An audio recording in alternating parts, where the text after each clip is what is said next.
Today's episode is brought to you by Organifi. Organifi is an organic superfood supplement line that makes quality, trusted nutrition convenient and accessible. Their most popular product, green juice, solves the problem of juicing greens on the go.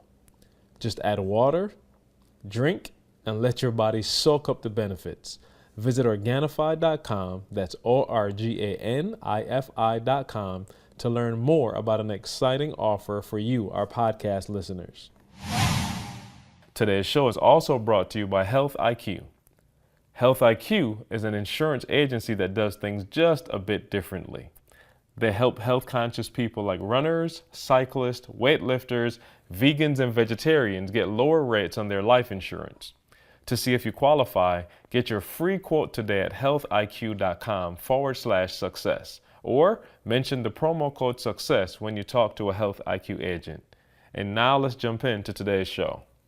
I wake up every single day. I am who I say I am. And I get what I get because I live in beast mode. Stop being gazelles. You're not average. You're not even good. You were born to be great. What's going on, world? Welcome to another edition of the Secret to Success podcast. I'm your host, CJ, joined as always by the Bayesian sensation, Mr. Carl Wesley Phillips. What is happening? What up? What up? Dr. Douglas Thomas, who is under the weather and did not have his Organifi with him, got caught slipping. Hey, man, OG once said it's better to be caught with it than without it. I know that's right. Hey, man, we all wishing you back to health. Listen, if me and Carl got to carry this podcast, it ain't going to be nothing new to the listeners. Right, but just to make the announcement on the front end, we'll be more than happy to carry this. No doubt. So, man, I think I sent you the pictures of them digging up my whole yard, right? Whole yard. So, like, bruh, Carl, I don't know if I told you. They like... What? They was doing it when I was there. Same thing or something else? No, same thing. Oh, wow. So, fair foul. Now, y'all know, I'm not going to say I got a green thumb, but I did have, I had some landscaping done, right? So, I had bricks, the little landscaping bricks around my tree, and I had them along the little pathway.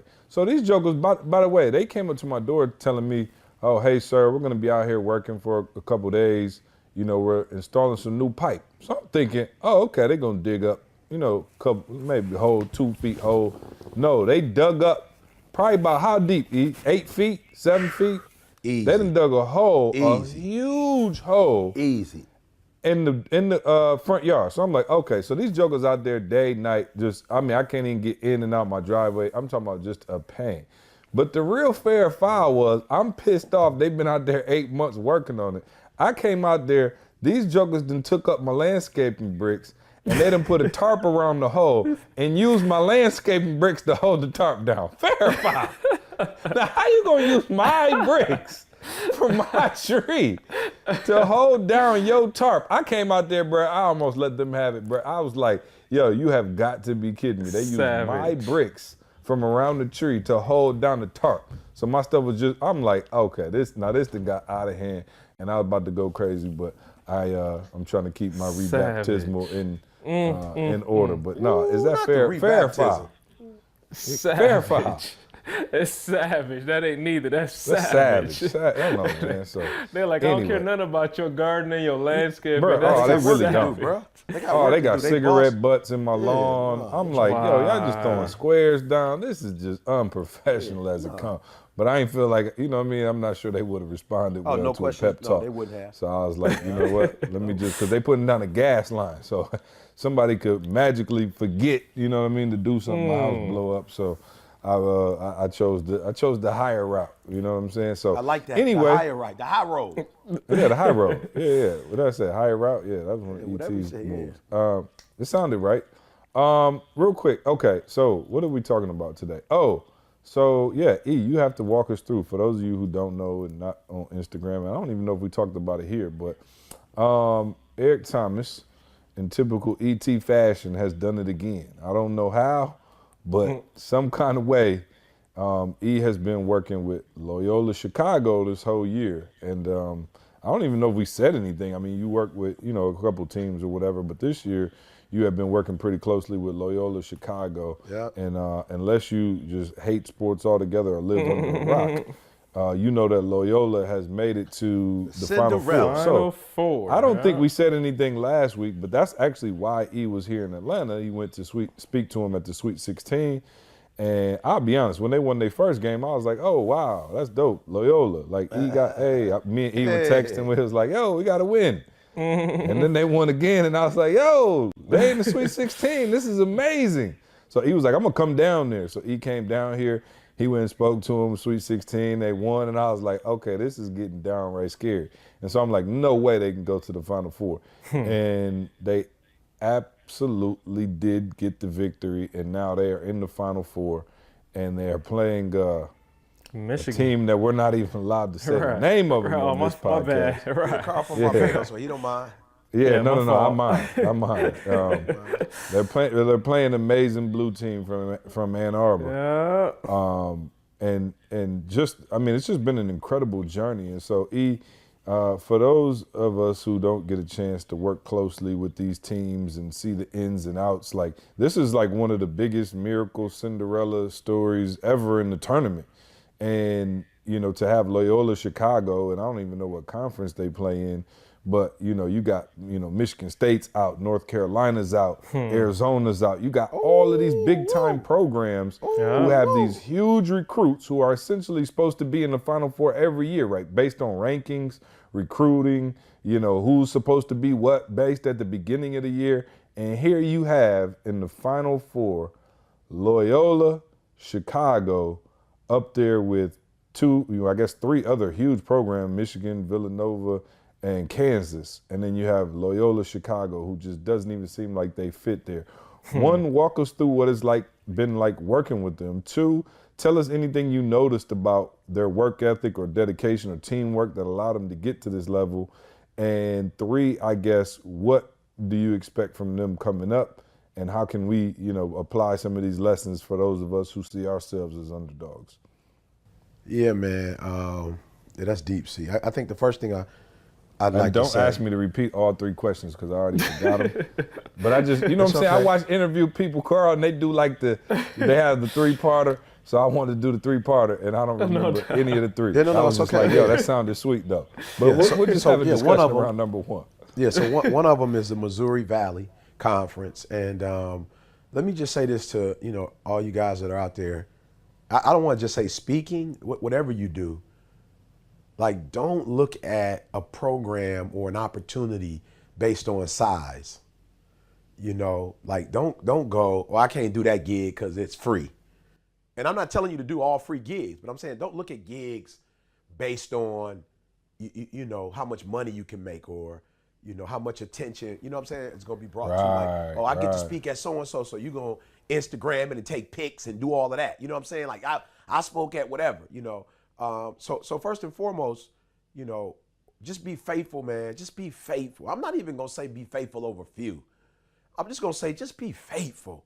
You know, you get an opportunity to do something, don't measure it by how big or small it is. Like, measure it based on the passion and the energy that you're going to go in with that hookup, you know? And so that's the first thing, because I'll be honest, and we didn't, like you said, we didn't have a conversation because I do so much work. I remember when I spoke to Texas Southern, and, you know, they played against Michigan State, ended up beating Michigan State. You know, I remember I spoke with Loyola 2 years ago, D-Rob, our boy D-Rob from, I guess Houston is where we first met D-Rob. Yeah, So I met D-Rob, and D-Rob asked me to come and speak, you know, to them 2 years ago. And I didn't look at it as a big or small program. Now, I know of Loyola because I'm from Chicago, and one of my little cousins actually, and I tell the story, see, I'm not going to say it on here, but the trash can story, see, I tell. Well, that was my little cousin who ran track for Loyola. So I'm very familiar with the school, you know. But when D-Rob called me, relationship, you know, my boy was like, yo, E, I'm working with this program. You know, he would go, I think he went from Houston, then he did Loyola. I think he's with Iowa State. And it might have been one other school that I'm missing. Marquette. I think maybe he was with Marquette. So wherever he's going, it's a relationship. And you remember, Carl, when we went to Houston, man, they took care of us like family. They took care of us. No, yeah, for real, I'm talking about, yep. bro. It was like we all went to college together, so we don't have to pay for food. They hooking us up with hotels, and so it's like, yo, if my man need me to do something, I got it. So long story short, Drew Valentine started working with the team as an assistant, one of the assistant coaches. And so he give the connection. Give the connection. So, okay, they don't know. No. My bad. So Drew actually and his brother Denzel, they actually went to the same high school CJ and his brothers went to Sexton High School. Yeah, they did Dubs. Big Red. And Denzel plays for the Chicago Bulls. And Zell was with Michigan State University, and his brother was a GA for Michigan State University. So when he got his big break, relationships. That's why I say be careful, man, how you treat people, on your way up, because you might have to see them on your way down, or if you're going to stay up, you may have to deal with them. And so Drew went to Loyola and was like, yo, E, can you come in and do some stuff for, actually, Jalen, I got to be honest. Jalen is a part, they have their own little, inside fraternity, EAC. And Jay was like, yo, Dad, you in town. Drew is with Loyola and want to know if you come by. I'm like, no doubt. I think Carl and I actually went together and Carl got some footage for me. And like I said, bro, I'm like, yo, whatever y'all need, I got y'all. Like, I don't care if you're a top program, you're not a top program.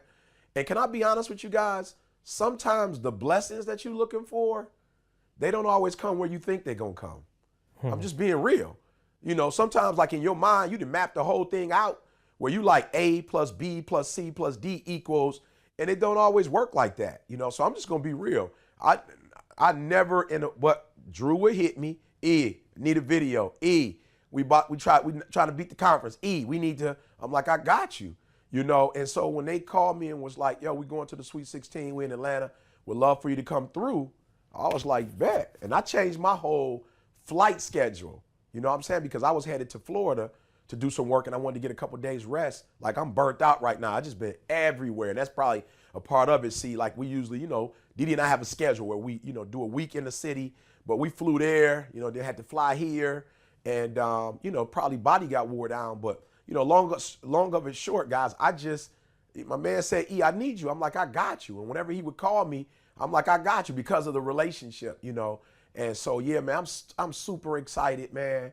And let me say this, and I hope I'm saying it right. See, you could correct me if I'm wrong, but I think it's called Blue Bloods. And that's like your Kentuckys, your Dukes, your Kansas, like the bigger programs, right? Those bigger programs, you get an opportunity, like it's already built in that when you play for them, there's certain major cities and major hotels in the Madison Square Garden, like straight up. I've been with Michigan State for a while. Like we playing football, we play, in the Texas Stadium. I'm talking about the lights, camera, action. Michigan State, Madison Square Garden. I remember going to the Madison Square Garden to watch games. Bro, when you play for Loyola, see, it ain't a guarantee that you're going to see that. And I think for me, that was the biggest thing, to see these kids who, from that conference, you don't expect to be in Atlanta playing in the Phillips Arena, bro. You know what I'm saying? Like, you don't expect to be in a hotel, of that caliber. And it was weird because I don't know if you heard that on ESPN, but they didn't get the police escort. I'm like, unbelievable. Imagine if Duke didn't get a police escort. You know what I'm saying? Imagine if Kansas, imagine if Michigan State. Like, so what you're saying is imagine if they didn't have an insider. Absolutely. and most of our smaller programs don't have the insider. I can only imagine. Yeah. You know what I'm saying? They don't have it, bro. I can only imagine. So I was just like, that was the thing that struck me. Is like, wow, these kids are getting an experience that they will remember for the rest of their lives, and I remember going to the shoot around, and then I remember pregame meals, and there was no police, bruh. Like, yo, I'm walking in the hotel, you had a nice amount of Loyola fans, but not like what I'm used to seeing when we go play, when Michigan State play Duke or Kentucky or whoever. Well, we had a whole city blew out. I'm talking about the city blew out. And so it's just little things that I noticed like that, but I was so pleased that, wow, these kids are going to get to play where the Spurs play. So even if you don't make it to the NBA, you can say one day, yo, I played where the Spurs play. I played in the Phillips Arena. We stayed at this hotel. We flew, I'm not sure if they chartered a flight in. I'm sure they did. And then the amount of money they're going to be able to make for their institution. So, yeah, that's what's really hit me. And I think what Coach said that was deep is that from day one, I don't know about the Final Four seed, but they believed. He said they believed. And I remember when I asked Coach, like, Coach, for real, I'm a realist, bro. What do you want? Like, what is the goal this year? He's like, yo, E, we just want to win our conference. That's it. I just want to win the conference. And I was like, all right, cool. Drew hit me up, was like, yo, E, we're going, to the tournament. If we need all 3 games in order to go to, to the tourney. And I was like, so his coach was very focused. See, it wasn't like Final Four, which I hear a lot when you're dealing with bigger programs, what I'm saying? Because that's their goal. But he was like, we just need to win these 3 games. I was like, bet. So I gave him something for the 3 games. Then it was like, all right, we made it to the tourney. We need to win this game. All right, then we need to win this game. Then it was like, yeah, we can make it to the Final Four.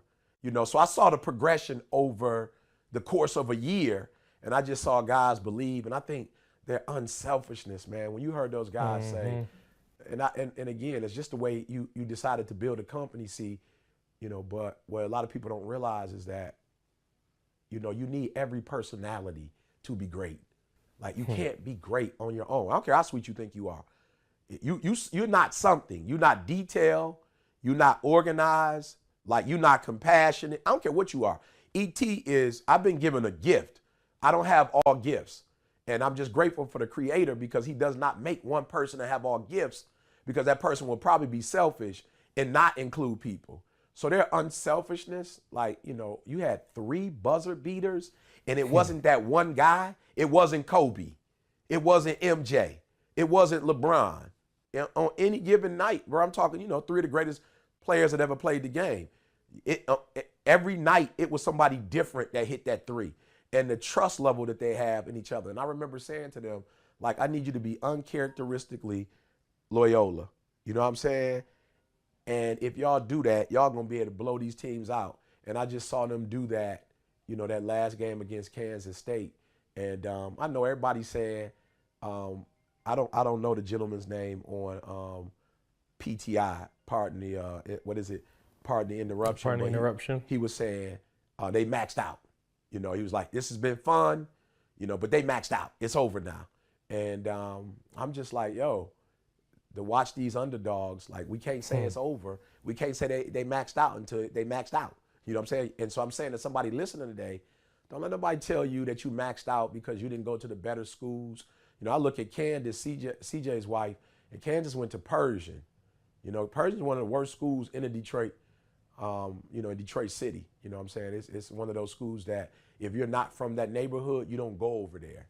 And Candace was able to get multiple invites to Michigan State, other schools. By the grace of God, she chose Michigan State. But she did what she had to do and got a Steve Smith scholarship and a Bill Gates, scholarship. And so she took what she had and she worked it. And so I'm saying to you guys, you don't have to be a big program to be successful. You don't have to necessarily come from a certain part of town. You don't have to have, a certain, credit score, a certain GPA. Like, if you're willing to work hard, and make sacrifices, you can enjoy whatever kind of life you want. So it's just been surreal, man, and to be a part of it. I know I don't have nothing to do with it. I'm grateful to have been able to do a couple speeches, but I don't think speeches is what, makes people win. But I am humble, and I'm so grateful that Coach, man, bro, listen to me, guys. I don't want to be, you always want to say things delicately, you know what I'm saying? But let me just say this. We were in one of the pre-games, and Coach entertained me for about 30 minutes, just asking me questions. I'm like, yo, y'all got the game of y'all life. They were so calm, cool, collective, bro. Like, you would think because it's their first one since 1963, you would think that they would be uptight. You think that people would be nervous. Bro, they laughing, playing, you know what I'm saying, having a good time. Coach talking to me for 30 minutes. E, who's your favorite athlete and why? All right, who's your non-athlete? And I'm just saying, my man, he on ESPN. They about to go to the Final Four. I'm sure he's going to get other opportunities now. And here he is entertaining me for 30 minutes, just asking me about my life. And then he said to me, yo, E, I love your videos, but bruh, that one you did after the shooting in Vegas, And I'm sitting here like, yo, my man could be getting ready. He could be doing anything. And here he is giving me his undivided attention. You know, and so I just want to say that there are those of you who are running up behind. My mother used to say, dance with the person that took you to the prom. You know, and there are those of you who have people in your life, your mom, your dad, your counselors, your coach, whatever. You have people who have made sacrifices with you and for you, and you don't want to rock with them. You want to rock with somebody who ain't even rocking with you. You know what I'm saying? I'm just being real. See, it's kids out here. You want to rock with people that have done nothing for you. And you running up behind people when you got your mama running up behind you, or your coach running up behind you, or whatever, your dad, whoever. And so it taught me a lot, see, that I've been with them this year, and he took the time, you know, and I mean sincerely, he took the time to have a one-on-one conversation with me in the midst of all his other coaches. So phenomenal experience, man. I wish him the best. Michigan, knocking Michigan off would be, it'd be history. And then between, I guess what we got, Villanova and Kansas, if they could win that one and go and win that one, I think it would be one of the greatest, you know, upsets in D1 basketball. Yeah, no, that was beautiful. I don't think you answered any of my questions, but I think that was great. You know what I'm saying, Carl? I didn't feel it. You said you don't remember none of your questions. I did. As you were talking, I was waiting for the answer. I was like, no, that ain't it. That ain't it. No. So let's make this practical now, E, because we know we can go into PTI mode and people might think we're talking about basketball. We're talking about underdogs, right? And so the reality of the situation is, most of the underdogs are sitting at home right now, right? Like, I love how we like try to take one story, right? We take one, like you took Candace and we take Loyola. But in reality, you're talking about 1 out of a million, right? Like that's not the norm, right? It's the exception, not the rule. If it was the rule, we wouldn't even be talking about Loyola, because we'd be like, what do you mean? It happens every year. But there's something special that comes from a Candace, a Loyola, or, you know, Eric Thomas, people who have been put in these drastic situations against all odds, and, you know, have to now make this monumental leap up there to be, you know, with the greats. So there's got to be insecurities. There's got to be fears. Like, I'm sure there was some point Loyola looked across the court and was like, whoa, okay, they look a little bigger than us, a little stronger than us. You know, we know who their head coach is. Y'all never heard of our head coach. As underdogs in life, that's right? what was crazy, though. See, like, that's what blew my mind, Carl, was like, they didn't have that, you know? And what I saw was not necessarily a chip on their shoulder, but, yo, we played against y'all in high school. You know what I'm saying? Like, we were all a part of, you know, some kind of AAU team. You know, and you got the letter to go there. We didn't get the letter to go there. You know, so it was almost like yo, here go my chance. You know what I'm saying? Here's my chance. I don't get as many as you get, but here's my chance. And I think when I, you know, just listen to Coach. Yeah, but I'm saying everybody had that, you know, same probably like attitude or swagger. So I'm trying to identify like the things that make that thing that. You know what I'm saying? Because there's a lot of people who didn't get recruited by Duke and was probably pissed off and got blew out by 50. You know what I'm saying? Like, so I'm trying to find that special ingredient. I said the special ingredient for them is, you heard me. They played as a team. See, they was unselfish. You know, they knew they couldn't get it done as individuals. You know, they knew, you know, that they had to get it done as a group. And let's make it practical. When I was at Oakwood and then when I came to Michigan State, I watch people who follow me and they like do it on their own, and then they like, we're gonna get a team as we go. I never did that. I started with a team. I wouldn't move without a team. I was just talking about this trip, and I was like, yo, I'm burnt out. And I was like, E, why are you burnt out? One, it was 15 years ago, you know, probably longer, but I realized that I was burnt out because today I did five sessions today. I did 4 yesterday. Well, when I was in New Jersey, I wasn't burnt out because we were together.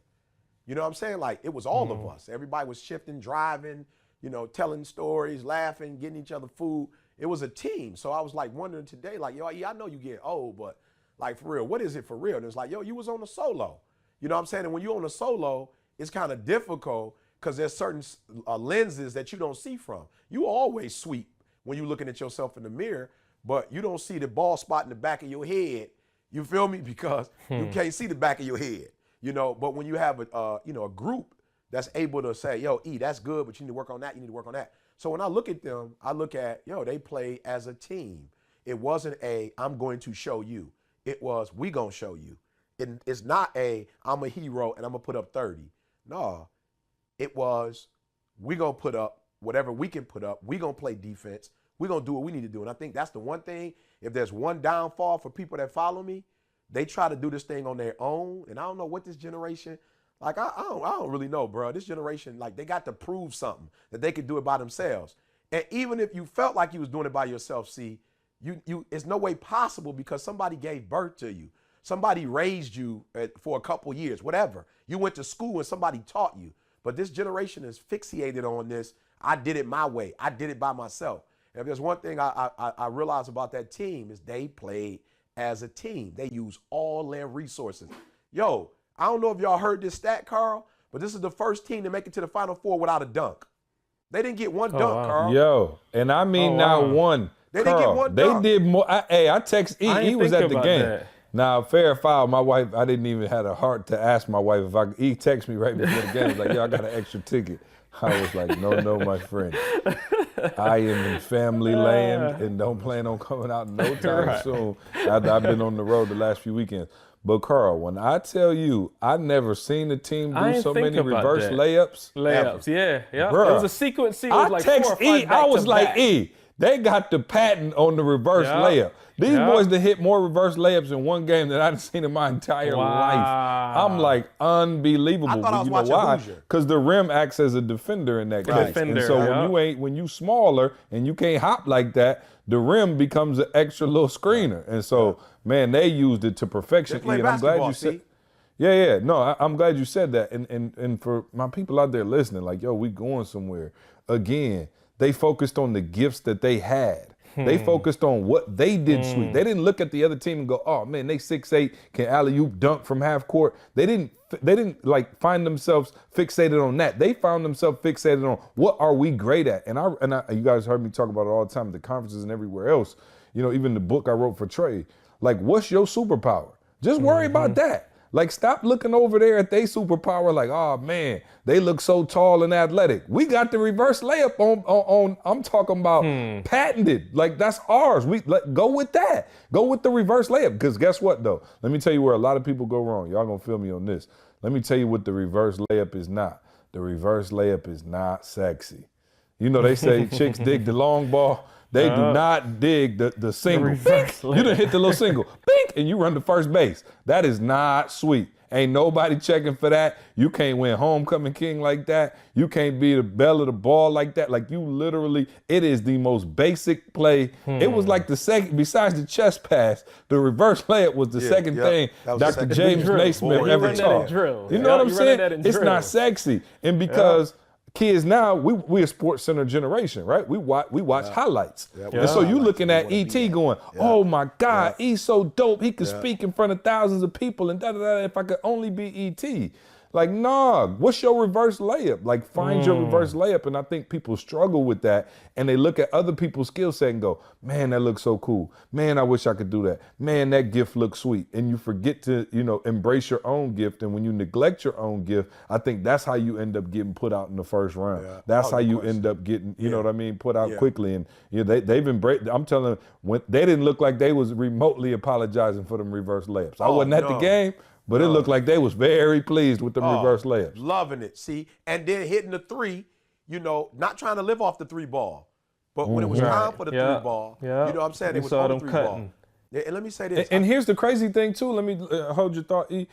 They did not have their best game ever. It wasn't like they just shot lights out and couldn't miss, and it was like, oh my God, like, Not at all. yo, they was really hooping. Like, they were hooping back and forth. Buckets, they were up, they came back on, they took the lead again. I'm like, yo, this ain't no fluke. I think that was the thing that really, boggled my mind as I'm watching. I'm like, yo, this ain't no mismatch. Like, they look like they belong. Like, it wasn't like they was just throwing up Hail Mary. You remember that movie, Angels in the Outfield? Where it was just like, you know what I'm saying? The Angels scooping them up, they was making plays. Like, no, this was like legit.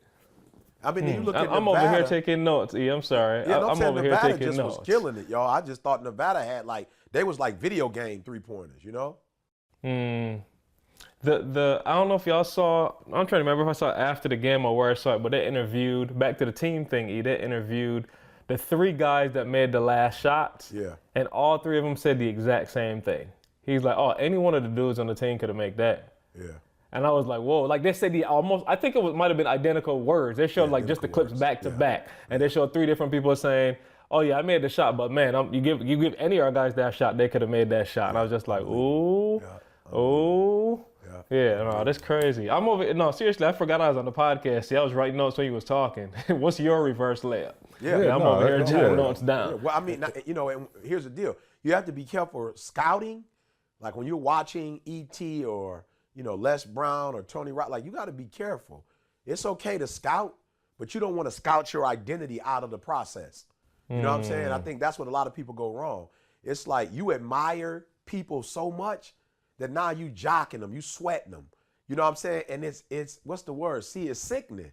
Because the worst thing in the world, you remember when you was in high school and it was a dude trying to be cool, you know what I'm saying? NWA had this is my era, NWA had the Jerry curl, and you got cats trying to look like NWA. It's like, yo, the reason why they were sweet is because they were the first ones to do it. You know what I'm saying? That came out of their experience. You trying to look like LL Cool J, you can't do it. I think that's where people go wrong. It's like, yeah, scout. What are your guys doing? What are the girls doing? What's LeBron doing? He cutting his, you know, Instagram off doing the playoffs. You know, what is he doing? But not, I'm gonna do what LeBron doing. You know, it's like, oh, okay, I see LeBron making sacrifices. Oh, okay, what kind of sacrifices do I make? Not, I want to do like LeBron. Because if you're trying to be like somebody else, bro, you an imitator. You already failed. You already failed. Because you're not you know. But I'm gonna say, C said something deep about you looking at E speaking to thousands. Like, yo, C is so crazy. I'm just saying that's sexy. You know what I'm saying? Like, I feel like it's hard to embrace your skill set when it's not sexy.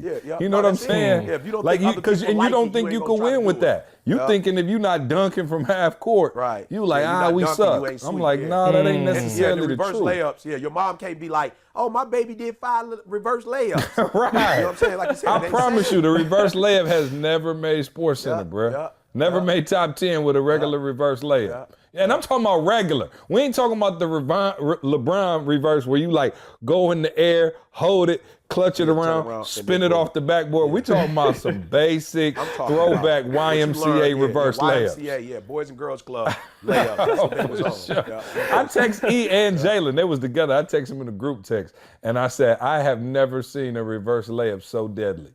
Bro, it was like death by 1,000 mosquito bites. They was killing the battle with the reverse layups. And it was so funny because here's the deal, see, consistency, y'all.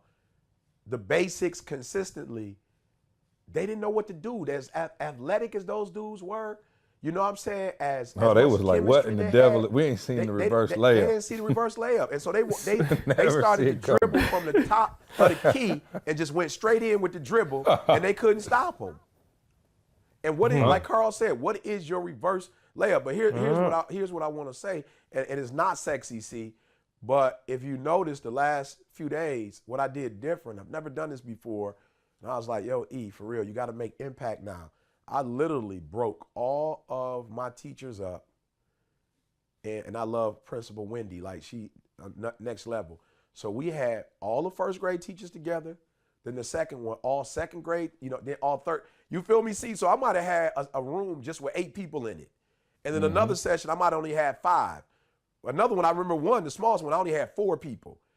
But I remember, you know, wanting to do the 10,000. I can't stand talking to 7,000 people no more. I don't even know what they're getting from it. I don't even know what to talk about. It's 7,000 people in the room. But when I'm talking to 4 people, I can look all 4 of them in their eyes. You feel me? All 4 of them. I can hear from all 4 of them. We have enough time to talk about the challenges. We have enough time to talk about, you know, their strengths, you know. And so yesterday and today, I just was in the room all day with just 4 or 5 teachers, you know, and really challenging them in the way, you know, that maybe some of them had never been challenged before. So really think it through. Yeah, I want to be a speaker, but maybe you don't need to talk to thousands. Maybe you don't need to talk to 10 people. Maybe you only need to talk to 20 people. I don't know. But when you're watching E.T. and a Les Brown or whoever you're watching, and you're like, in order for me to be great, I got to be them. It's the ops. Like, where some of y'all wearing T-shirts and gym shoes, you look so awkward. Like, for real, you look awkward. Put on your doggone blazer and your little shirt. Like, just be you. I'm very comfortable with the T-shirt. You know, that's a part of my culture. Being from Michigan, you know that most of the workers in our communities didn't go to work with shirt and ties on. I mean, it was Ford, GM, and Chrysler. So, you know, they probably had on overalls or some, you know, boots, but they were in a, you know, a working environment, and they needed to dress the part. So I didn't really grow up seeing people dressed like Obama. Now, I saw, you know, I did see other people. I'm not going to get into, you know, some of the people that dressed up that were in our communities, but it definitely didn't look like the Obama look, you know. So be true to who you are. Be comfortable. It was heading to in your court. skin. You know what I'm saying? Yeah, Right, yeah, right. yeah, heading to court, man, having to meet with the judge. Yeah.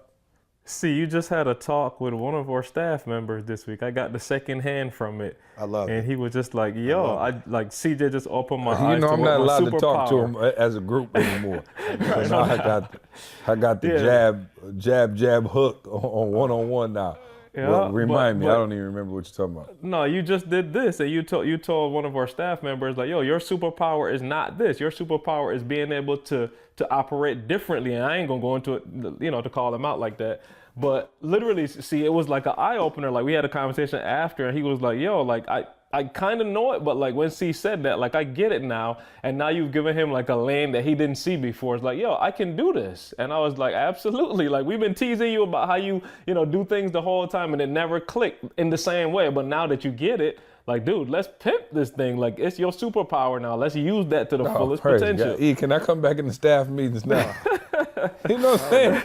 Can I come back in? Hey, that's only Carl, one, E. We got to Carl, get a couple more. Carl, you worked in the lab for years, Carl. I don't know if one experiment is Yeah, enough. we got a couple more samples. It's too small a Yeah. sample Okay, size. all right. Well, hey, I'll Small try it sample again. size, see.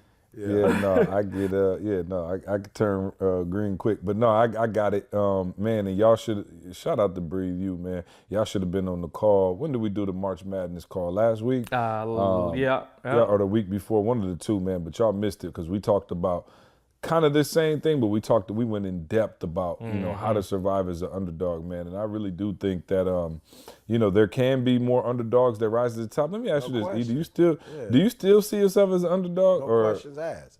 No questions don't just asked. say that to say it, but like No, seriously? I do.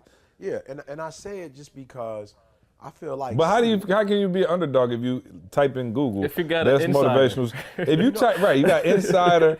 You ain't parking your own car. Well, I you had to got park my own car, screwdrivers yeah. on Yeah. command. I'm at the embassy. You think any other the number one motivational speakers ever went back to the embassy suite with the free breakfast, boy, with about 1,000? That's my only problem with the free breakfast. See, it's got to be 1,000 people down there getting free breakfast. Oh, no All of them doubt. are not staying at the hotel. All of those people are not Oh, staying you know at they the looking at E like, E, what's up? You at the embassy suites? Oh, man.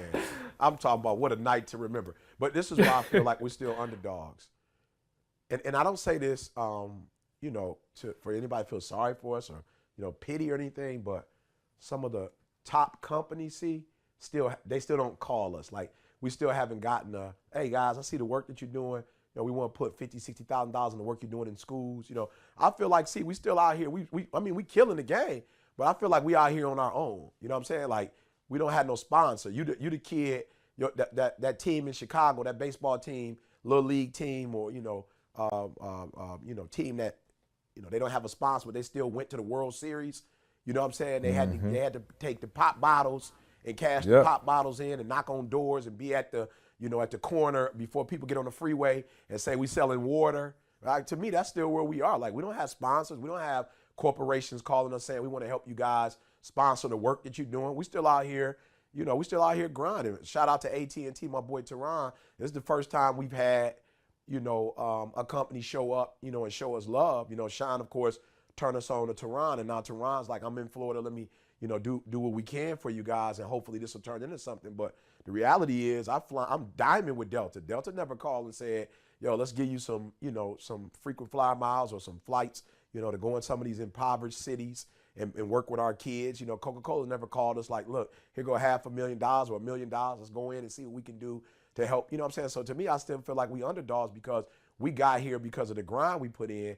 We don't necessarily have a network or support like other people who are doing what we do. Carl, what do you think? Yeah, for sure. Well, the thing that impresses me the most, and I'll kind of come back, is the reason why we're doing what we're doing is like I said, like he just said, he's still back in schools. It's not like we're trying to get a sponsor to go to corporate. You know what I'm saying? It's not like we're trying to get a sponsor to blow up. Right, to do an event, So, a big event in the city. to do a big event. Right. Yeah, we're trying to get a sponsor to do things that help society. And to me, that's why I definitely agree with E, because it's like, yo, if we were trying to do it to blow up and make money or something like that, cool. You might not be an underdog. You're just trying to blow up kind of thing. Like, you already made it to a certain level and you're trying to, capitalize. But when you see, so here's the big picture. When you see all the other people around, I've seen people doing way less than us get sponsorship. Like, let me just say it like that. I've seen people doing way less get sponsorship, and we still haven't. You see what I'm saying? Like, I've seen people way less than us get, and not that we need this, but I'm saying get gear, get all kinds of stuff, and we haven't gotten that. But what we're doing, to me, is deeper than probably 9/10 of the stuff that I'm seeing. You know what I'm saying? Like, we're impacting kids, we're impacting teachers, like we're impacting the next generation. Everybody's complaining about millennials. Well, the reason is nobody's putting, not nobody, but not as much energy is being put into them as it should. You know what I'm saying? And the reality is, this is the future of the country. It's the future of everything. It's the future. So if nobody's pouring into that, like, you know what I'm saying, what's going to happen? So with that regard, I definitely have to agree. We're still underdogs because we're still doing that single-handedly. It ain't nobody trying to help with that. I'll tell you who is trying to help. No Organifi trying to help. Organifi trying to make sure we stay in all Y'all in say the what game. y'all want about everybody else. Organifi is trying to help, man. Check it out. As you guys know, man, you faithful listeners to this podcast, man, we rock with Organifi heavy. The reason he's sick right now, no Organifi. No Organifi. Got caught on the road slipping. So, man, we want to give a special shout out to Organifi, man. You already know the deal. The green juice, superfood, man, the red. Carl, are you doing the red juice still? I know I tried the red juice. I love it. They got a new one, Carl. Is that the gold joint? Yep, they got a gold joint. Yeah, I haven't tried that one yet. I'm gonna see if I get some this week and get on that I called you earlier this week and told you to reorder me some. But we are off and rolling with Organifi. Listen, man, if you want to feel better, man, more energy, and just something that's good for you, man, something you can do every day. Right, I told my wife, man, she juicing like she juiced today, and she was over there with 100 vegetables and all of that, and I just grabbed my Organifi and dumped it right in, and I was like, good luck with that. And and nothing against juicing like that, man, but it's just hard to, you want to, in my life, I look for things that I can be consistent with, something I can do every single day. Like, I didn't want to start trying to juice. I didn't want to start juicing and say, all right, cool, I'm going to just, juice every day, and then guess what? The kids running late, they yelling, fighting, can't get them out the house, then I'm not going to do it today. I can literally use Organifi every single day, couple times a day. Just open the packet, pour it in the water, shake it up, and I'm ready to go, man. The best part about it, it tastes good, all right? It is not bad at all compared to what you think it would be for like a green drink, right? You just think it'd be disgusting, man. I've been letting all my friends who come over try it. Everybody's just been amazed and impressed and ordering it. So check out Organifi, man, ORGANIFI. .com. Use the promo code SUCCESS, all right, to receive 20% off. Again, Organifi.com. Use our promo code SUCCESS to receive 20% off. Hey, you said something. Let's go from an underdog to can we call him an overdog? I don't know what you want to call him. But I don't, and excuse the sports segment, but man, you said the name, and it just, I got to acknowledge greatness. LeBron James has been on an absolute tear. He has been in the league 15 years. Yep. And my man is jumping from the free throw line, dunking on everybody. I've never seen anything like it. And I actually read an article. I sent it to Josh and Jamal today, I think. But it talked about how meticulous he is about taking care of his body. And I think that's why I'm glad you taking care of your throat like that. Listen to this. They said LeBron spends $1.5 million a year just taking care of his body. He knows within like a half a pound where he's supposed to be. He's got trainers with him at all times, one for stretching, one for back, one for, just everything. He's got a specialized van that he travels in, that got like, I don't know if it's got oxygen in there. He's got like a hyperbaric chamber that he sleeps in to get extra oxygen to his muscles. Like, I have never seen anything like it. Or heard anything like it. Never heard of anything like it. My man takes such meticulous care of his body. And I just wanted to acknowledge it. I don't know if y'all got any thoughts on it, but I'm just watching this man as, at a time when even the greats of the great, MJ, all of them, Kobe, where they all start kind of playing a different style of game. You know, they couldn't quite jump as high. They didn't have the same explosiveness. Like, this dude is literally going crazy, dunking on everybody, looking young as ever. And I just had to acknowledge it. I'm like, wow, I've never seen anything like it. And I haven't watched many games, but just the highlights. My man has 17 assists the other day, Carl, and 0 turnovers. So, like I said, that's huge. he's 0 better than turnovers, Jordan. And the debate is over. No, I'm just kidding. I do not want to argue that. I just Hey, want to let me. So you just took me somewhere else, though. See, like in terms of man, you just took me somewhere else. Either 3 o'clock in the morning, like there's no way you're gonna be LeBron if you practicing like regular. Like let me just you know what I'm saying? Like you listen to my man, the best in the league, still spending over $1 million to take care of his body, to take care of his health, to do this, and you think training like 2 or 3 times a week. And doing a little bit of like you're gonna get there. Like I'm and again, we're not talking about sports. Please don't hear nothing about sports. I'm not talking about sports at all. Like the best of the best, he is still getting up at 3. I'm a little behind him. Let's not say how long, but 3-ish. just a little say bit. 3-ish. Yeah, just 3-ish. But yeah, no, I'm being real. Like I'm getting all the little messages and emails that come in now. Like everybody, like I'm a speaker and I do this. But I'm like, I want y'all to hear what CJ just said. What y'all know about E? Like getting up at 3 o'clock in the morning, spending $1.5 million on your body. Like it ain't no game. Like if that's who you competing against, like you might not ever be able to sleep. Let me just say it like that. You might never sleep again because like if you're gonna be on that level, you might never sleep. And I don't know if there's a correlation. You know what I'm saying? I'm not a scientist, so please forgive me. But what I do know, Carl is. He'll verify your facts. Please. What I do know is all of Golden State hurt. That's what I do know. So I don't really know. They might be doing the same thing he doing, but they probably just got started, so maybe it ain't kicked in yet. I don't know. But I know we got rib problems. We got MCL strains. We got flu and, pelvis contusions. Like, you know what I'm saying? Like, the whole squad pretty much, I think somebody thumb messed up, and if it's true, I mean, I would believe that the reports are true. I don't think people would just be trying to take rest to get ready for the playoffs, So if it is true, you look at that team, the Golden State Warriors, that they're going up, LeBron's going up against. Like he's doing everything he has to do to be able to beat this giant, and he didn't back off. He ain't quit. He didn't say, it's not fair. They got a super team. He never said that. I mean, he did say they have a super team, but it wasn't like no victim stuff. Yeah, it was. They got a super team, and I'm gonna need to take my game to the next level. You know what I'm saying? I'm gonna need to eat different, whatever. And I just feel, there's so many people, man, just got so many excuses or good reasons for why, you know what I'm saying? They not where they're supposed to be. Just the super team, they got KD, no. He like, okay, let me get the van with the oxygen. Let me get the oxygen tank.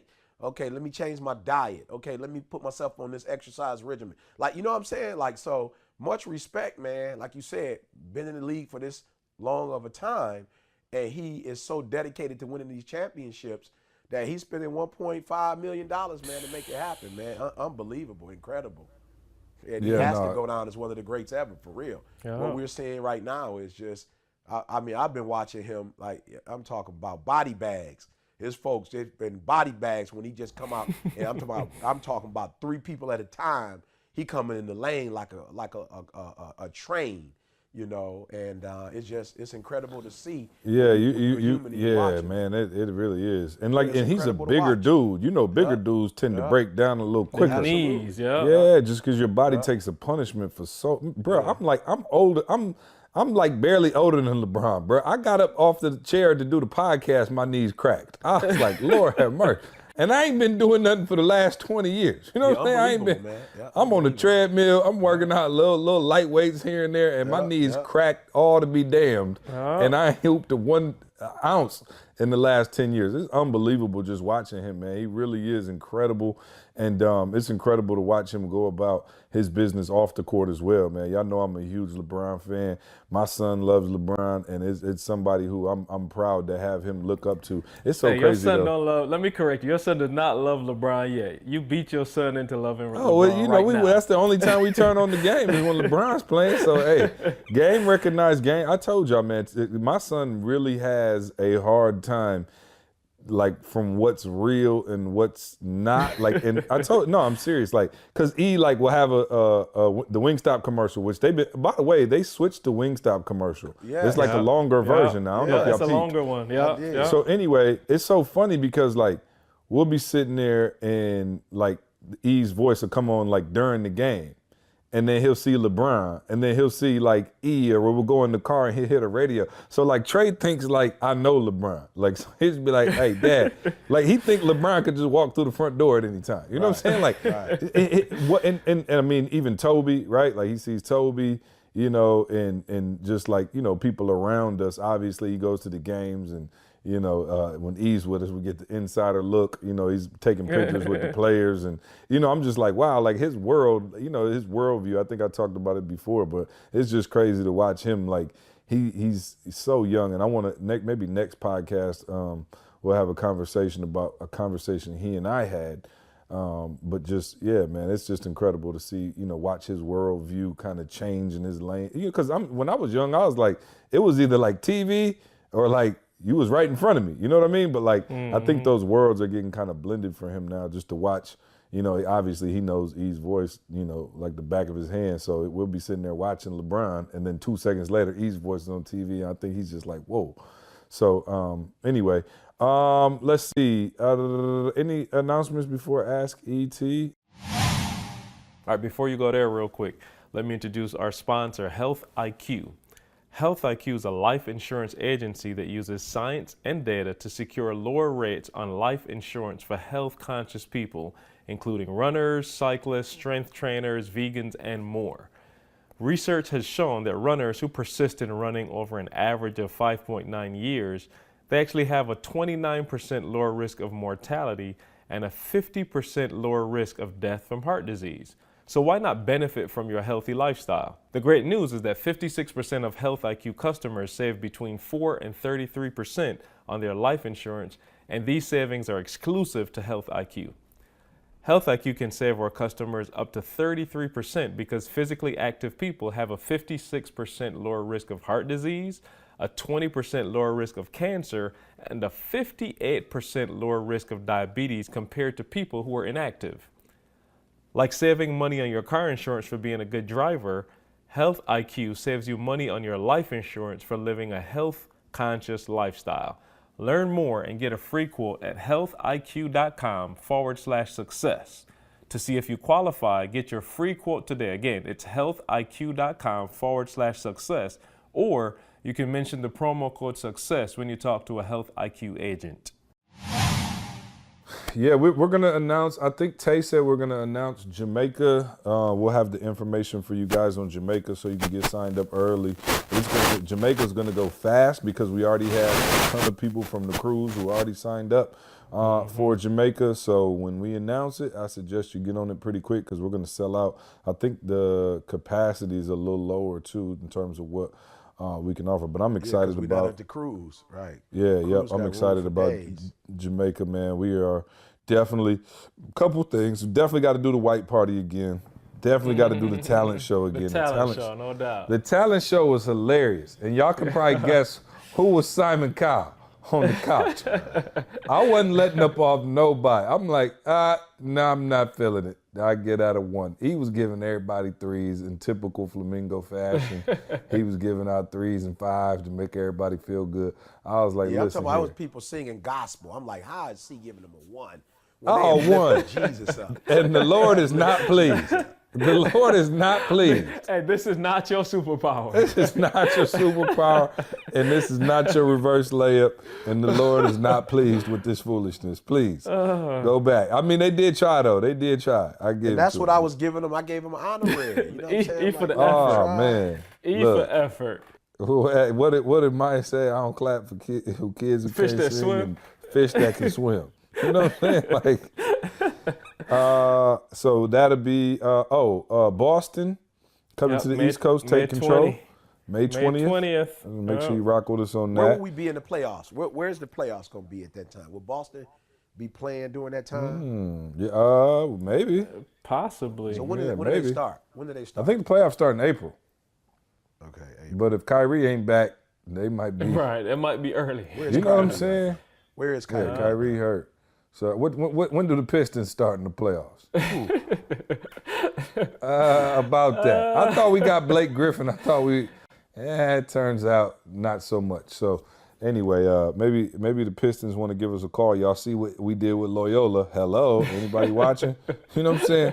Now, if we get the Pistons to the chip, you might well retire for real. Yeah, it's on. Because they are struggling, to say the least. All right. I always got to watch what I say because he like friends with these people, so I can't dog them out like I want to. Because they be like, I heard the podcast. I was clowning. Remember, hey, I'm not going to say which athlete. C was clowning. C was clowning. But look, for sure, I don't care. I'm the people's champ. You know what I'm saying? We the outsiders. I ain't no insider. So they don't know me. I don't know them, so I'm going to dog them out. But what was I going to say? Oh, I'll never forget. We had, it was one professional athlete. I ain't gonna say his name because he got relationships, but he was talking about how he was great in college, but then he got to the league and struggled heavily. I said Reggie Bush. I said I ain't studying Reggie. So I told the truth. So he was like, yeah, in college he was the man, but when you step up in competition, it ain't so easy. Look at Reggie Bush. So he did this whole speech about Reggie Bush not being as good in college. I mean, in the pros as he was in college. So we were working with, I don't know who we were working with. Is it the Lions? It was the Lions, okay. Yeah, and Reggie Bush was like, hey, man, love all the videos, you know what I'm saying? But, hey, I do got to say something. And he looked at it and he was like, yo, you ain't had to bust me out like that. I heard you in the video talking about I ain't as good as the pros as I am in college.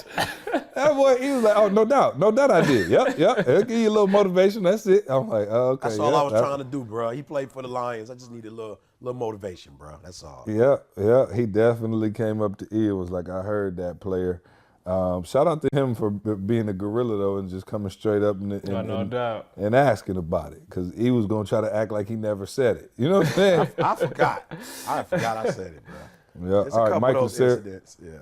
Let's go. Mike in Sarasota says, CJ, you're the best for sharing that negative feedback. Laughed so hard, almost fell off the road. No question. Just wanted to say you guys rock. Chase in Montana said, love the podcast. Carl, was there ever a moment E.T. or CJ did something that made you want to quit? Oh, which one? I was about to say. Which one? That's a loaded question. Oh, which one? You're trying to get me in trouble now. You're trying to get me in trouble. Yeah, it's Thursday. I'll answer it my most politically correct way. I'm trying to keep my job around here. No, but again, we talked about the animals, man. So I remember a couple of staff meetings for real. And when E goes there, he goes there. You got CJ stay there. So you talk about the whole gorilla thing. Like, it leave a taste in your mouth that's just like terrible. I'm just saying. And I know it's not personal, but I'm still listening to it. So we get off one of these calls where, everything is going crazy and we ain't doing this and we ain't doing that. And I'm like, yo, you got to check yourself. Like, I had to, just kind of had that introspective, like, yo, there's stuff you could do better. Yeah. So there's credit to what they're saying, but dang, did they have to talk to me like that? Like, did they really have to say it like that? So just being real, like, we had to deal with some real conversations, and hearing it is never easy. But on my end, like, dude, you either mature and get with it or leave. Like, what's the other options? I ain't got nothing else. Like, I ain't got no resume put aside. So mature and let's get with it. Hey, that's the thing that always kills me though, Carl. Like, when I get off the phone, I never feel like it was that bad. And then people call like, yo, C just killed me. I'm like, whoa. I'm like, I don't know. It's so weird, because I promise you, like, I'm not getting off the phone feeling like, oh, I just went hard on somebody. I get off the phone like, okay, that went rather Great well. conversation. Great conversation. Right. But then they'll call Carl crying. I'm like, what in the devil? I'm Carl. I'm like, I don't even remember what I said. So I'm working on a softer, gentler approach, and he's gonna school me on how to become a flamingo. Just everything is cotton candy and peaches and cream. Let's see. Kellen in LA said, hey guys, no question. Just wanted to say thank you for putting me on Toby's music. What an incredible artist. I'm listening every day. Sir. Hey, shout out to Toby, man. I don't know if you guys saw Toby. Yeah, we've talked about him on the podcast probably don't listen to the before. podcast, though. Toby probably I'm don't sure listen to the podcast. He better not be. He better be working. But no, he is our recording artist, man, who has just been phenomenal. He was on Sway in the morning, and actually, I don't even know if I told y'all, if y'all seen it, but he was actually on Sway again at South by Southwest. He was on the Sway stage and performed live for a crowd there and just been crushing it. So, yeah, no, thanks for that, man. Shout out to Toby. Cherie in Houston said, E.T., I'm starting a business with my sister. Any suggestions on how to navigate the biz relationship with the personal? Ooh. Prayer. Yeah, I'm just saying, off the cuff, I just think you need to be as transparent as possible. You know what I'm saying? Don't try to hold no feelings. Just like, yo, for real, these are the boundaries.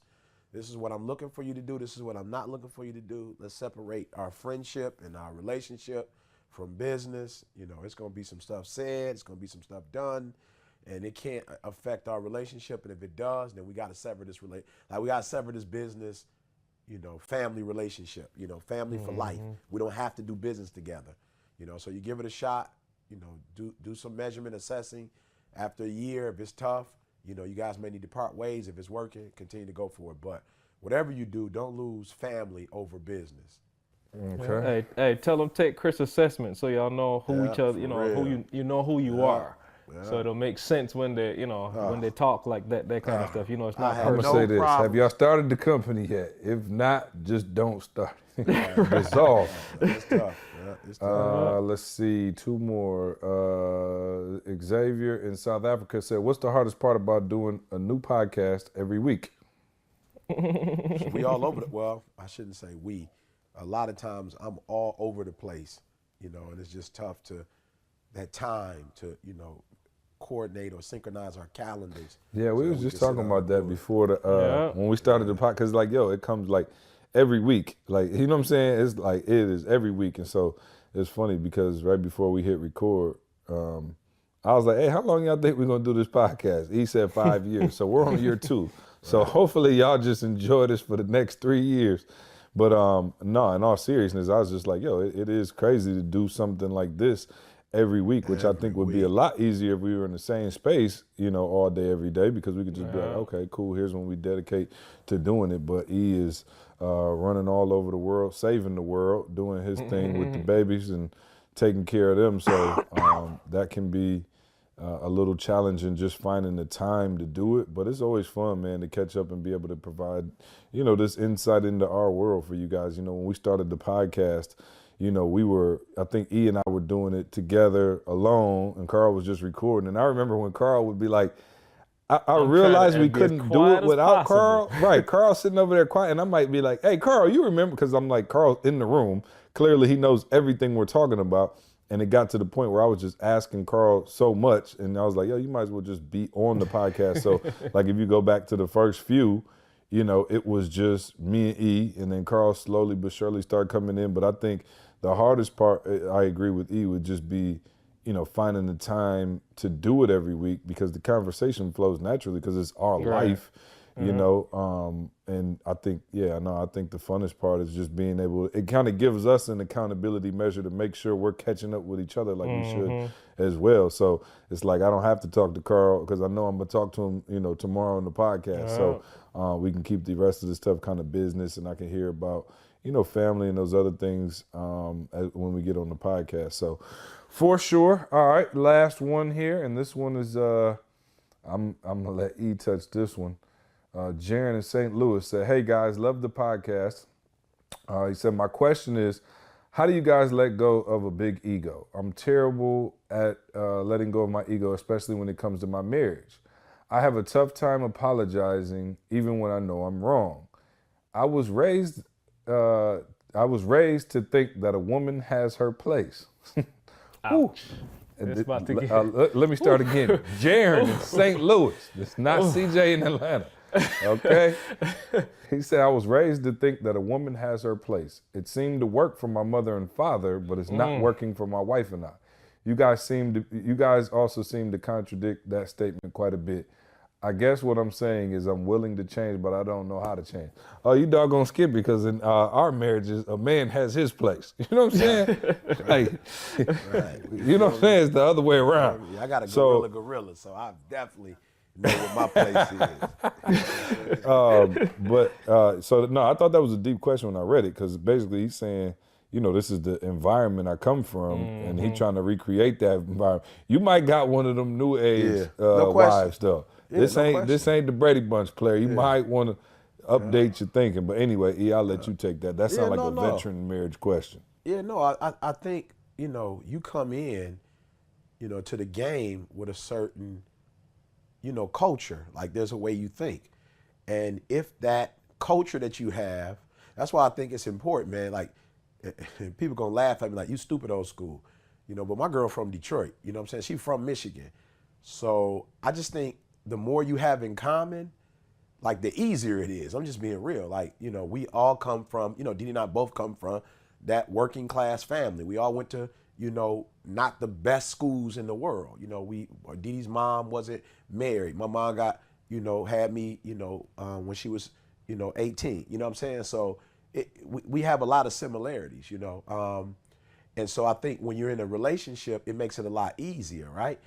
So I'm gonna be real with you. As soon as I got married, I realized, like, yo, Didi is a lot like your mom. You know what I'm saying? Yeah, you watch TV and you saw stuff on TV, but your mom went to work every day. Like, my mom worked. My mom went to the crib baking cakes. You know what I'm saying? My mother wasn't at home doing that. Like, she cooked, but I promise you it was like on the weekend, and it was enough for the week. You know what I'm saying? So my mother was a career woman. So it was like, yo, E, come on, you grew up like that. So why are you tripping on, wanting your wife to be something that, she's not? You just want her at home cooking and all that. You didn't grow up like that. So whatever. And so I had to really ask myself, see, like, what do I want? And I wanted to be happy in my marriage. And more importantly, I wanted Didi to be happy. I wanted Didi to feel like a sense of purpose in her life. So something happened to me and I died. I didn't want her to feel like she don't have a life outside of me and the kids. You know what I'm saying? That she has a life and she has purpose. You know what I'm saying? So for me, again, Didi's not going to let you, you know what I'm saying, bully her, or she's not going to let you not let her be who she is. But I do remember me having to make adjustment mentally and saying, yo, we run in the zone. Either you get with the zone and you have success, on the court, or you keep trying to run what you think you should run. And for me, yo, bro, I'm just happy in my marriage, so whatever adjustments I have to make, whatever sacrifices I have to make, I'm extremely pleased, extremely happy. I don't want to be with nobody else. You know what I'm saying? I'm not interested in nobody else. I love my life. And so if that means, for instance, see, when we went to the game, from the assessment, I remember being like, I'm just being real. See, like, when you travel, how, like, if you're a president, well, traditionally, you know what I'm saying, if you're a president of the United States of America, or you are a certain leadership role, like, you're supposed to have your wife with you. You know what I'm saying? Like, your wife's supposed to be on your arm. And I grew up on that, but after, taking the assessment and stuff, I told Didi on this last run, I was like, yo, you don't got to go to the Loyola game with me if you don't want to. You know what I'm saying? She's like, bet, because I don't want to go. And I was like, oh, okay, cool. You know what I'm saying? But she was like, yo, there are times Was that one of those where you try to say it hoping she would come anyway? Yeah. No. I was just on, like, for real, I'm going to stop. What's the word I'm looking for? Like, not that shaming expectation. her. Yeah, not shaming her really, but like, yo, D, come on, like, I want people to see you. I want people to see us together. I want to be with you. Like, I don't want to go to this experience by myself. But I was like, yo, like, E, you can't, you have to be fair. You know what I'm saying? And yeah, that's what you want. So you didn't really want me to go. It was just the ticket popped up. Oh, yeah, no questions asked. Oh, okay. And not that I didn't want you to go. Yeah, not that I didn't want you to go. Yeah, I just didn't want to be awkward. I thought you just had a ticket for me, like you had hollered at the coach and had me a ticket. No, I'm sorry. He thought about I'm you. sorry. See, like there was some thought behind it. I apologize that I made it appear that way. I really apologize. Yeah, that's my fault. See, that's the flamingo. You know what I'm saying? That's the flamingo. Yeah, you see, with 13 years of the right-hand man to get you a leftover hand-me-down ticket. A desperation that he shoots me a text at 6. The game started at 6:15. No question. See, he tried to come to the game. But you at least see the priority. When Didi said no, I went straight to you. So, he was right next. I didn't try to sell the ticket. Yeah, you know what I'm saying? I didn't try to go Detroit and sell the ticket for face value off in that joint. You know what I'm saying? So yeah, no, I just think, man, at the end of the day, you got to ask yourself, what's going to make us extremely happy? Us, not you. But what's going to make us extremely happy? What's going to make us a successful family? And then once you find out what works for us, you make the compromises and you find that happy medium, man. And what about the ego part, though? I want to make sure we hit that too, because my man talked about the ego, and I think that is a big thing for a lot of men, because we all, everybody got an ego, bro. You know what I mean? And nobody wants to feel belittled. Nobody wants to feel hurt. What, Carl? Why don't you take that, Carl? You got a little ego on the low. You know what I'm saying? So the people don't get to hear from you that much on that part of the equation. But I know at times, maybe even before you was rocking with me and E so heavy, the island culture is different in terms of husband and wife and that kind of thing. And then you had to leave one culture and come to another. And I wonder, maybe it wasn't a difference. We never really talked about it like that. But I'm wondering for you if there was an adjustment that had to be made coming from, like the islands and Barbados, and now your girl hanging out with Didi. That's a different. That's a mindset shift. You know what I'm saying? Mindset, earthquake. Yeah, y'all ain't from our wives is from Detroit, so we knew what we were getting ourselves into. Tamisha now is secondhand from Detroit. I'm talking about You know what I'm saying? So Secondhand smoke. exactly. Secondhand screaming. Exactly. Hey, no, just to be real, man, like at the end of the day, he kind of hinted at it, but the end of the day, you got to decide, like, what are you looking for? Like, I'm not trying to be funny, but there's things that I watch my parents do. So the one thing that I don't do a lot of is I don't do a lot in the kitchen. My wife and I had a fallout, a major fallout behind that. And I was like, yo, I ain't gonna do it no more. Cause my wife is super picky. And I kind of took that. I was like, look, let's not make this contentious no more. Like, you do food and I'm not gonna do it. But there are other I areas. love the negotiation there. It was real. No, No, it was real. Hey, look at the negotiation. He said, you do it and I'm not going to do it. Yeah, no Deal? yeah. We're done. No, but we had, I'm saying, I'm still, at some point. I know. Trust me, I know what Got you're you. talking about. When you burn, we put your hand on the fire and get burnt, you're like, okay, don't touch that again. Too many times. So I'm like, look, I'm not going to fight no more. We're not going to do this. But now, so there are other areas done. That's still an area that I'm going to work on. I'm not quitting. Like, I'm never going to, do nothing. It's still an area that I got to, so you talk about ego, I got to just humble myself and get back to that at some point. So that's growth for me. But I'm just saying there's other areas that I just got to let stuff go. Like, just being real. Like, I want my house to, what he just said, I want happiness all around me. You know what I'm saying? So I think, I read a quote today and I think it's fitting. Like, people think that they have time. Like, I think that's the big misconception that people have. Like, we're going to get it right at some point. You ain't got no time, bro. So I'm just saying, like, if you want to be happy, like, bro, start doing it today. Like, I'm serious. Like, start doing it today. Like, it ain't no guarantee that you're going to be married happily another 3 years. Right. It ain't no guarantee that, you know what I'm saying? Right. You can't guarantee that. You got to make this thing happen. So the misconception, and y'all can take this to every other area, the big misconception that we live with is that we have time. Like, keep thinking about that. You do not have the time you think. We all think we're going to live to 80 years old or 90 years old. And that somehow we think that we're not going to catch no diseases. We're going to live to like a healthy 90-year-old and just die. Like, you don't have time. Like, people being diagnosed with stuff daily that they didn't plan for. Like, it's happening daily. You know what I'm saying? My wife at the dentist, I ain't even told y'all. My brother just had surgery this weekend. Like, out of nowhere. He lifting weights and pulled some muscle. Come to find out, like, he didn't take it serious. It happened a couple of months ago, but now, like, his tendon from his like chest, like the chest to shoulder, little tendon or whatever, the muscle there literally is ripped away from his shoulder, and the muscle started healing on itself. So there's no connection there now. So my brother just went and had to go get surgery. They had to take a piece from his foot, to put in his arm. Like, what if my man don't walk again? You know what I'm saying? Oh, wow. Like, there's so many things that happen on a daily basis, y'all, that we just take for granted. You do not have those. So back to my man, you don't have the time you think. Create your happiness today, doggone it. I don't care what you feel, like, self-talk. Tell yourself, all right, this is what I feel, and my wife might be wrong, but you know what? I'm going to err on the side of her wrongness, and we're going to be happy today. Like, I'm going to just suck that up for now. And I'm not saying compromise in every area. For something that, you spiritually connected or you got some strong thing about, like, discuss it with her. But I'm saying all the other stuff, like, it ain't that deep. If it's just you versus her, it ain't that deep. Like, you can let that go. And let me just end it like this. And I think it'll be a happier experience at the end of the evening if y'all can get on the same page by noon that day. Y'all on the same page. Your chances are your evening will end a lot better if you can let that ego go. So I'll end it there. Yeah, hip hop preacher going to shed a little light on that. I just, for me, I always say this, guys, like, for real, and it may be an anomaly, but I just didn't have a lot of success by myself. I didn't finish school. I'm 16, lived in abandoned buildings. You know what I'm saying? I just didn't have a lot of success. So it's not, you know what I'm saying? It's like, I don't go home and there's no trophies on our wall that Eric got when he was a kid. You know what I'm saying? Like, I don't have that experience. You know what I'm saying? I didn't play football really like that. You know what I'm saying? I ran track, but like didn't do well enough to my grades to stay in it. You know, so really I was a troubled child. So I didn't really I didn't have a lot of success. You know, I didn't bring my parents a lot of pride, you know, as a teenager. You know what I'm saying? So for me, all my success has come from, you know, that flamingo and connecting with the right people, you know. So it's a lot, you know, it's a lot easier for me to be humble because I haven't experienced success. Like I'm not the dude that didn't get help writing the paper. You know what I'm saying? I had to get tutoring to pass a test. You know what I'm saying? So for me, it's just it's a little harder. I see it as an advantage sometimes, even though I hate, you know, that I put my parents through all of that. You know what I'm saying?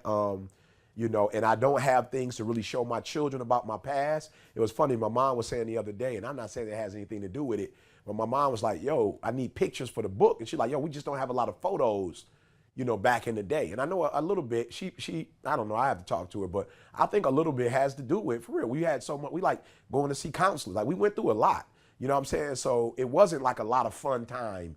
You know, not that my parents weren't fun, but I was just doing so much crazy stuff and just at a real negative place, you know, that I didn't really start having success until I started connecting with other, you know, people. So it's easier for me to say, yo, E, don't try to act like you that deep, because if the right people walk out your life, you know what I'm saying? Like for real, you could be back where you were before, you know what I'm saying? But because you have the right people in your life, as long as you play your role and do your part, you know, you're going to be straight. So even in the company, there are times when I just like say, hey, I relinquish it. Not that I want to, but I can really say like, yo, you better at that than me. And it only makes sense since you're better at that than me to let you do it. So I don't know if that makes sense, but just not having a lot of success as a teenager, you know what I'm saying? Not finishing school and stuff like that. You just don't have a lot to hang your, like you know, it's harder to have an ego because you haven't really had, you know, a lot of success, if that makes sense. Yeah, no, I just want to be happy, bro. And that's yeah, it. you know what I'm saying? Like I'm on Carl level. I'm just, you know what I mean? I'm not, bro. I could care less. The ego. I'm like, at the end of the day, if you got your ego intact, but y'all beefing, I'm like, what exactly? What you got? What you win? Right, I'm just saying. It's just simple mathematics. It's like, okay, you got your ego. I'm talking about your ego strong as ever, but you pissed. I'm like, I'm not really sure what that gets you. So I just never understood the logic. And so, not to say I'm not prideful just like anybody else, but yeah, I'm willing to take an L. I ain't tripping on that. Michigan cold for too long. E, you hear me? Yeah. Michigan is too cold for too long, not for me to have somebody next to me at night. That's why I ain't here right now. Dirty Santa. The rise of Dirty Santa. I knew Carl was hiding a little Dirty Santa comment under there somewhere. Unbelievable. You wait all the way to the end of the podcast to show your true colors. Let's see your true. You could have just said that. We could have ended the whole segment 20 minutes ago. Carl waited all the way to the end. True colors. Shining through. I love you. Yeah, the true colors. Yeah, wow, unbelievable. The return of the grown man gifts. All right, man. I gotta go. Y'all gotta go. I got stuff to do. Y'all got stuff to do. Any parting shots? Anything? Oh man, join Breathe University. Go to breatheuniversity.com. What are y'all doing with your life if you're not in BU? If you're not a part of this squad? People have meetups all over the world. Man, it's been fantastic. We got on the call every Thursday. Myself, Josh, Jamal. Carl E hosting the call on Sundays. We on the calls, man. Just incredible content, online community. Quest with the marriage boy every Quest Sunday. With the marriage stuff. Oh man, Quest been killing the marriage stuff too, man. Shout out to Quest, who did an amazing job on the cruise. It's just fun, man. It's just a fun time to be connected to the community, man. If you've been feeling heavy, if you've been feeling down, if you just need a strong community to be a part of. Bro. Yeah, definitely, man. Come rock with us, man. We're having a great time. It's literally a blast. I tell people all the time when they ask, like, what's the biggest accomplishment you guys have? I'm like, be you all day. You know what I mean? Like, we literally have a family and a community of thousands of people who just like rock with you. You can go to any city, they got your back. You say BU, it's like a real fraternity, you know, sorority. Like we really take care of one another. We got everybody from multi-mega millionaires to, you know, people, man, who just, you know, working their stuff out, trying to get it figured out, man. And it's really, you know, awesome to watch people like, you know, a Jamal connect with somebody who just graduated from college like 2 weeks ago and mentor them. And I think, man, it would be amazing, to have you guys a part. So you guys listen to the podcast already faithfully, man. Come join us on a regular basis. Jump on the phone and talk to us. Yes, we are on the calls. People always write in on that. And you guys really, is ET really, like, no, E is on every, E probably, I don't think E's missed a call. Like, look, like, even when I think E, I'm like, oh, E got a flight. He might not be able to make this call. E still find a way to be on the call. On there. He calling from the plane on the call. Right? I'm like, wow. So, listen, man, this is a real family that we're a part of. BreatheUniversity.com. Go check us out, man. If you like it, stay in. If you don't, man, drop. We don't hold anybody to any contracts. We don't have 6 months. Sign up for 8 months. You're literally month to month, and we believe that. And the reason we have such a high retention rate is because we deliver on exactly what we say we're going to deliver on. So shout out to all our Breathe You, our current Breathe You family. We love you. And if you're looking to join an excellent community, man, full of like-minded folks, join BreatheUniversity.com. That's it for me. You guys could go on iTunes and leave us a review as well. That would be great. We got another few years to rock this thing out. Who knows? We might run this another 10, 20 years. Until we feel like you guys have gotten sick of us. So thank you for listening. We appreciate you. E, give us that nugget of the day. Let us get out of here, man. Man, guys, for real, like, don't be like, oh, E, that's old school. But for real, man, you got to know when to hold them, know when to fold them, know when to walk away, man, know when to run. Like, for real, some of y'all, like we said earlier, you letting your pride get in the way. And for real, you got to know when to hold them. You know what I'm saying? Like, you got to know when to stand your ground and just say, like, yo, for real, these are my values. These are my principles. I stand on them. But then you also got to know when to say, you know what? I got to let this go. Because what I could lose in the process of winning, it's not worth it. You know what I'm saying? I could lose my marriage. I could lose my relationship with my children. Or I could lose a relationship with a business partner. That if you were calm and in your right mind, you would never say some of the things that you say. So I really do need you to get that breathing technique. When you get pissed, I need you to breathe in, breathe out about 10 times. And look, for real, I never want you to say something from this day forward that you like, why did I say that? Like, I never want you to be at a place of regret. And so bring your tone down, bring that tone down. You know what I'm saying? Watch your body language, right? And think it through. Is this a time to hold it? Is this a time to fold it?